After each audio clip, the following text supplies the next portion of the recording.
There is a wonderful play called Equus, and this is a play actually that my mother put on in Venezuela. That's how I first came across this play, and it's a very powerful story of a man's descent into the harrowing realms of despair within a cracked psyche. It's about a psychiatrist treating a young man who has blinded 6 horses with an ice pick. And of course, immediately we begin the play by being told that this young man has been arrested and is being taken to a psychiatrist to try to figure out what happened this night that he blinded 6 horses. And ultimately, the play unfolds in a series of conversations between the psychiatrist and this tragically sick young man.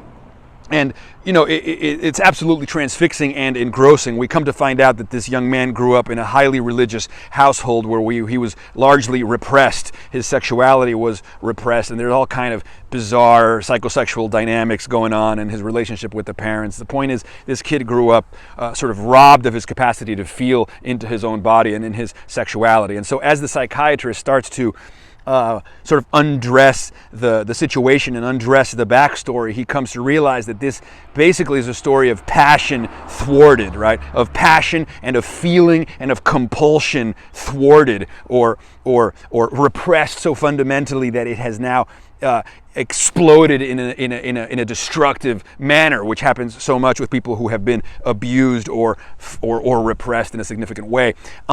The point is that we get to the end of the play where the psychiatrist realizes, he has hypnotized the kid and the crime has been relived. The kid has relived the crime. So we as an audience in this moment now learn what happened, how he sort of had this psychosexual dynamic with that he developed with the horses, and then this weird thing that was mixing religious allegory, and so the horses became stand-ins for God, and the kid wanted to commune ecstatically with God, and so somehow he engaged in this ritual with the horses, ends up blinding the horses, and in this moment of catharsis and revelation for both the audience and the psychiatrist ends the play sitting by himself in the dark.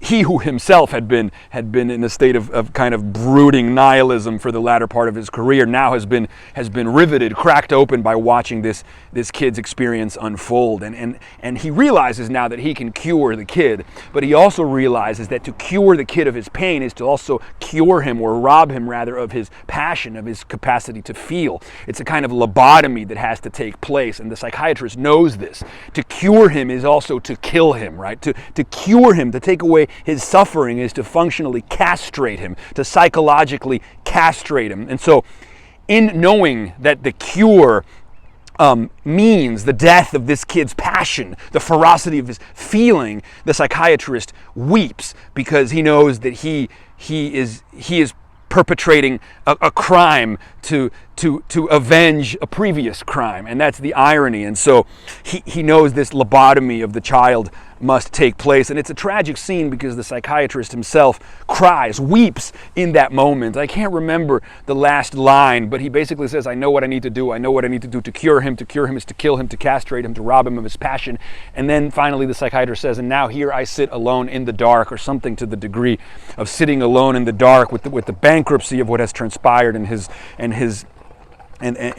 really the bankruptcy and the tragedy of helplessness and hopelessness of this feeling, that hints at the corrosive effects of suffering, and how there is really no cure ultimately for trauma without killing a part of somebody as well. And so it's really tragic, and the audience sits there in the dark, and it's like, holy shit, and it makes you wonder again.